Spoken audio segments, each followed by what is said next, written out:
Niitii tufaa munaa damma koo yaa niitii tufaa munaa. Ya niitii tufaa munaa ganamaan kaa'ii buna danfisi. Jaalalli kakaba damma koo jaalalli kakaba. Jaalalli kakaba meetura mucaa bu'uura feesi. Ya niitii tufaa munaa damma koo yaa niitii tufaa munaa. Ya niitii tufaa munaa ganamaan kaa'ii buna danfisi. Jaalalli kakaba damma koo jaalalli kakaba. Jaalalli kakaba meetura mucaa bu'uura feesi.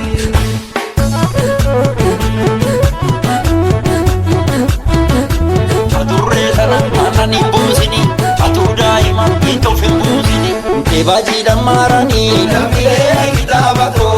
Oromoo mammaa kee baraa durii. Harreegaa namaa battee Lammiilee kitaaba koo. galgalliin galchuu jetti gurgurii. Kunyunyi facaafadhu Lammiilee kitaaba koo. lafti gomboree asmaraa namaa. Kan du'e awwaalannee Lammiilee kitaaba koo. sagalee kan kee dhabne yaalamaa. Abbaan qaananii kun galaalchaa dhaka dubbiin baaranaa kun maraachaa dhaka.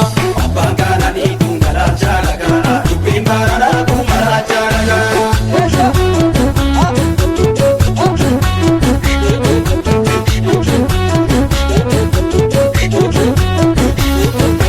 Yaa'ii guuborri keessa kaallaa kutee yaa'ii guuborri keessa kaallaa kutee na hidhanii nan dhufaa dirii kukkutee na hidhanii nan dhufaa dirii kukkutee.